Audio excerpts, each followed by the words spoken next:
이 새벽 하나님의 은혜가 우리 함께 할 줄 믿습니다. 오늘 우리가 보고 있는 욥기 13장의 말씀은 친구들의 그런 이야기에 대한 욥의 답변입니다. 자신이 당하고 있는 고난이 단지 인과응보 차원에서만 이해하며 자신을 위로하는 것 같지만 실상은 정죄하고 있는 친구들을 향해서 욥이 대응하고 있습니다. 욥기 2장 2절 말씀을 보시면, 오늘 본문 2절 말씀을 보시면, 너희 아는 것을 나도 아노니 너희만 못하지 않으니라. 그러니까 욥의 세 친구는 스스로 지혜자로 자처하며 그를 위로하려 하였지만 그들의 생각은 이미 잘못하면 벌을 받는다라고 하는 그런 종교적인 틀 안에서 갇혀 있었던 것입니다. 그런데 그런 지식은 그들만 알고 있었던 것이 아니라 이미 욥도 알고 있었던 것입니다. 그러기에 욥은 자신이 지닌 지식이 그들보다 결코 못하지 않음을 강변하고 있는 것입니다. 그들을 향한 욥의 이야기는 계속되고 있는데 4절 5절 말씀 이렇게 증거합니다. 너희는 거짓말을 지어내는 자요 다 쓸모없는 의원이니라. 너희가 참으로 잠잠하면 그것이 너희의 지혜일 것이니라. 사실 욥은 그들 못지않게 종교적인 지식도 지니고 있었지만 현재 그가 처한 상황은 그가 지닌 지식 너머에 있었다는 것입니다. 욥은 자신이 당하고 있는 그 고통의 이유를 알 길이 없어서 너무 힘들고 막막했습니다. 하지만 그런 그를 찾아와 위로해 주겠다는 그의 친구들은 정작 욥의 아픔에 동참하는 법을 모르고 있었다는 것입니다. 그들이 생각해낸 최선의 위로책은 자신이 알고 있는 지식으로 욥의 상황을 판단해 주는 것이었지만 그러나 그것은 위로가 아니라 거의 정죄에 가까운 행동이었습니다. 그들의 그런 행동은 힘든 상황을 이겨내려고 하는 욥의 마음을 더 힘들게 할 뿐이었습니다. 그런 그들을 향해 욥은 그런 엄한 소리를 하려거든 제발 조용히 침묵해 달라라고 그렇게 소리치고 있는 것이죠. 사실 많은 사람들이 위로는 말을 통해서만 할 수 있다라고 하는 그런 고정관념을 가질 때가 있습니다. 그러기에 내가 가지고 있는 제한된 지식과 또 경험에도 불구하고 욥의 친구들처럼 자꾸 어떤 것을 말로 담아내려고 하는 그런 행동들이 있습니다. 하지만 때에 적절하지 않은 그런 말, 위로한다고 하는 엉뚱한 소리들이 오히려 상처를 당하고 있는 사람들을 더 힘들게 하고 어렵게 할 때가 많이 있다라고 하는 것을 알 수 있습니다. 그리고 오히려 그런 때는 침묵으로 조용히 옆을 지켜주는 것, 그것이 때로는 최상의 위로책이 되어지는 때가 있다는 것이죠. 아무 말을 하지 않지만 어려움을 당하고 있는 사람 곁에서 그저 손을 잡아주고 또 눈으로 그렇게 위로해주는 그런 것들이 오히려 위로가 되어질 때가 더 많이 있는 것입니다. 친구들의 불필요한 말로 인해서 더 큰 상처를 입게 된 욥은 이제 자신의 고통에 대해서 진지하게 고민을 나눌 대상을 찾게 됩니다. 왜냐하면 친구들과 함께하는 것이 더 이상 무의미한 것임을 다시 한번 깨닫게 되었기 때문에 그러합니다. 본문 3절이 이렇게 증거합니다. 참으로 나는 전능자에게 말씀하려 하며 하나님과 변론하려 하노라. 그러니까 친구들의 말로 전혀 위로를 받지 못했던 욥은 다시금 하나님을 바라보게 되었다는 것입니다. 엘샤다이, 바로 전능하신 하나님, 욥의 마음 한구석에서 분명 찾아온 친구들로 인해서 용기를 얻고 희망을 발견하고자 했던 인간적인 기대가 아마 욥의 마음 가운데 있었을 것입니다. 하지만 그런 그의 기대는 산산이 무너지고 말았습니다. 오히려 자신이 처한 상황과 형편을 알아줄 수 있는 사람은 이 세상에 결국 아무도 없다라고 하는 그런 결론을 욥이 내리게 된 것이죠. 가장 친한 친구라고 하는, 그리고 자신을 위로해 줄 것이라고 생각했던 그 친구들로부터 정죄를 당하고 있는 욥은 자신을 위로해 줄 수 있는 사람은 없다라고 하는 그런 결론에 이르게 된 것입니다. 그런 사실을 발견하게 된 순간 욥의 시선은 다시 하나님, 전능하신 하나님, 바로 엘샤다이의 하나님, 오직 기댈 수 있는 그분께로 향하고 있는 욥의 모습을 오늘 말씀 우리에게 증거하고 이야기하고 있습니다. 사실 우리들도 살아가면서 다양한 문제들을 만나게 됩니다. 사실 우리 그리스도인들도 거기에 예외는 아닙니다. 경제적인 문제, 육체적인 문제, 가정의 문제, 또는 정신적인 문제, 세상사람과 똑같은 어려움들에 봉착하게 되는 것이 바로 우리 그리스도인들의 모습이라는 것이죠. 하지만 그들과 우리 사이에는 큰 차이가 있다라고 하는 것을 우리는 결코 잊지 말아야 됩니다. 그런 문제들로 삶이 둘러싸여 있을 때 그들은 스스로 힘으로 무언가를 해결하려고 애를 쓰게 됩니다. 그러다 지치면 자포자기하며 절망합니다. 그 어떤 소망도 붙들 수 없는 그런 모습이 되어서 나중에 스스로 목숨을 끊어버리는 일들이 여러분 얼마나 세상 가운데 비일비재합니다. 하지만 우리 그리스도인들은 다릅니다. 물론 그들과 동일하게 절망적인 상황에 노출되기는 매 한 가지이지만 하지만 우리는 그 가운데서 소망을 발견하게 됩니다. 그리고 그 소망을 붙들 수 있습니다. 우리에게는 자기 충분자이신 전능하신 하나님, 그래서 우리의 부족함과 결핍을 능히 채워줄 수 있는 엘샤다이의 하나님이 계시기 때문에 그러합니다. 우리 그리스도인들에게 있어서 문제는 문제가 없기 때문에 여러분 문제가 됩니다. 그래서 문제가 없기 때문에 문제가 없어서 하나님을 찾지 않는 것, 그것이 바로 우리 그리스도인들에게 진정한 문제라고 하는 것을 여러분 잊지 마시기를 바랍니다. 오늘 본문에 욥이 겪고 있는 고난은 어쩌면 그런 맥락에서 볼 때 오히려 욥에게 영적인 유익을 가져다주는 그런 통로였다라고 하는 것을 우리가 알게 되는 것이죠.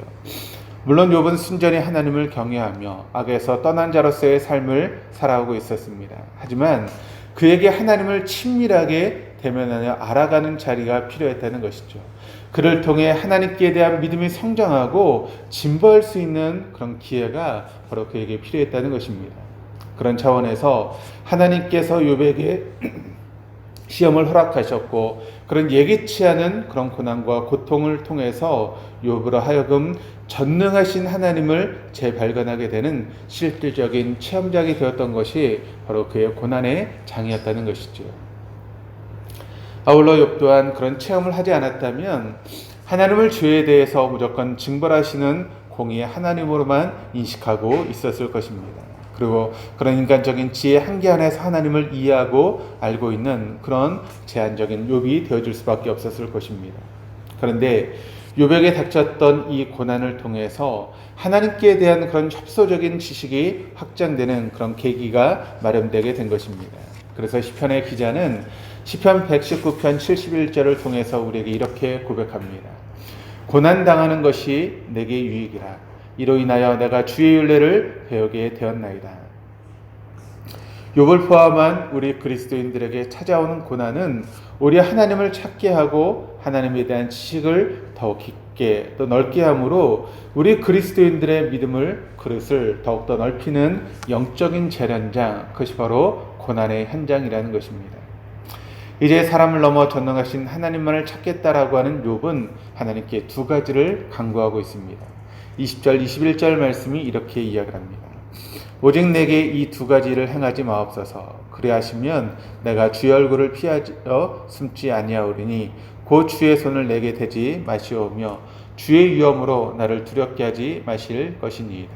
그러니까 첫 번째 간구는 하나님의 손을 자신에게서 거두어 달라는 것입니다. 곧 그를 억누르고 있는 고통의 멍에를 벗겨달라고 그것을 구하고 있는 것이고, 두 번째 간구는 자신을 두렵게 만드는 공포감을 제거해 주시기를 구하고 있는 것입니다.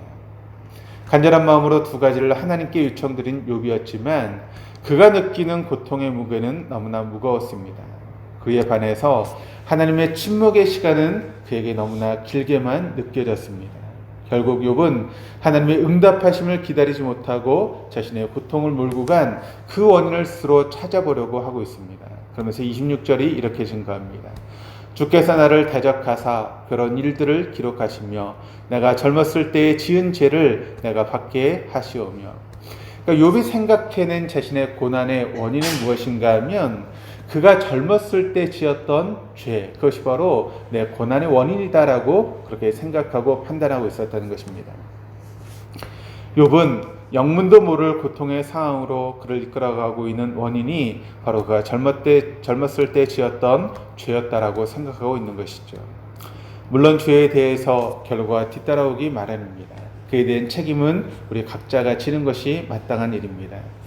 하지만 하나님은 우리가 우리의 잘못을 자백하며 용서를 구한 부분에 대해서는 더 이상 징벌하지도 않으시고 기억조차도 하시지 않는 분이 바로 우리 하나님이십니다. 요한일서 1장 8절 말씀이 이렇게 증거합니다. 만일 우리가 우리 죄를 자백하면 그는 미쁘시고 의로우사 우리의 죄를 사하시며 우리를 모든 불의에서 깨끗하게 하실 것이요. 그렇습니다. 우리가 우리의 죄를 하나님 앞에 자백하고 고백하면 우리의 죄를 사하실 뿐만 아니라 그런 모든 불의에서 우리를 깨끗하게 하시는 그런 용서의 하나님이시다라고 하는 것을 이야기를 하고 있습니다. 근데 여러분, 우리는 어떤 삶을 자꾸 살아가려고 하는가 하면 옛날에 지었던 죄를 다시 끄집어냅니다. 하나님께 용서를 구했고 이미 용서받은 죄가 있음에도 불구하고 그 죄를 다시 끄집어내서 그것을 다시 구하고 또 구하고 또 구하는 어리석음을 우리가 범하고 있는 것이죠. 마치 하나님이 내가 죄를 자복해도 용서하지 않는 것처럼 느껴져서 그와 같은 일을 반복하는 어리석음이 우리에게 있다는 것입니다. 그러나 여러분, 그것은 하나님을 우리가 제대로 알지 못하는 것이고 죄에 대해서도 알지 못하는 것입니다. 하나님 결코 우리가 지었던, 우리가 이미 하나님 앞에 용서를 구했던 죄는 결코 기억조차도 하지 않으시는 좋으신 분이라는 것을 여러분 잊지 마시기를 바랍니다. 그러므로 우린 지난 죄로부터 진정한 자유로움을 얻을 수 있고 더 나아가 현재의 고난에 대한 바른 묵상을 해나갈 수 있게 되는 것입니다. 오늘 욥이 겪고 있는 고난은 그로 하여금 하나님을 찾고 하나님께 더 가까이 나아가게 하는 영적인 발판을 마련해 주고 있는 것입니다. 이를 통해서 욥의 믿음은 더욱 성장하며 진보하게 됩니다. 우리의 삶에, 그리고 오늘 이 하루의 여정 가운데서도 설령 예기치 못한 고난의 상황을 맞이하게 되시더라도 그것은 지난날 과거에 대한 하나님의 때늦은 징계가 아니라 우리의 믿음을 정금같이 만들어 주시기 위한 하나님의 배려이심을 여러분 잊지 마시고 그 하나님 앞에 더 가까이 나아갈 수 있는 우리 동덕의 모든 교우들 다 될 수 있기를 주님의 이름으로 축원합니다. 기도하시겠습니다. 주님, 오늘 우리가 겪고 있는 어려움과 아픔의 상황은 이전 우리의 죄에 대한 징벌이 아니라 우리로 하여금 더욱 하나님을 아는 온전한 지식에 이르게 하는 영적인 발판임을 잊지 않게 하여 주옵소서. 현재의 고난은 오히려 우리 협소한 지식이 확장되고 믿음이 진보되게 되는 영적인 체험장임을 깨달아 절망 속에서도 소망을 잃지 않는 저희 모두가 되어줄 수 있도록 인도하여 주옵소서. 더 나아가 섣부른 지식과 말로 타인을 위로하기보다는 침묵 속에 함께 아파함으로 진정한 위로자의 삶을 살아내는 우리 모두가 되어줄 수 있도록 인도하여 주옵소서. 그리하여 저의 삶이 진정한 위로자가 되시는 주님과 동행하는 복된 삶이 되어줄 수 있도록 인도하여 주옵소서. 오늘도 주님 앞에 귀한 예물을 드린 손길이 있습니다. 하나님의 은혜를 구하고 또 하나님 은총을 구하며 주님 앞에 나와 예물을 드린 손길을 주님 축복하시고 그 상 가운데 용서의 하나님, 은총의 하나님, 우리의 죄를 발갛게 씻기시는 그런 은총의 하나님을 경험할 수 있는 복된 시간 되어줄 수 있도록 인도하여 주옵소서. 또 아버지를 여주시고 또 장례 절차를 마치신 우리 장현 전사님도 주님 기억하여 주셔서 아버지를 잃으신 슬픔이 그 마음 가운데 있지만 그 슬픔 가운데 하나님의 위로하심을 경험할 수 있도록 인도하시고 모든 유가족들이 믿음 안에서 온전히 믿음 안에서 살아감으로 인하여서 주의 은총을 경험할 수 있는 복된 시간 되어줄 수 있도록 함께하여 주옵소서. 감사하며 예수 그리스도 이름으로 기도드립니다. 아멘.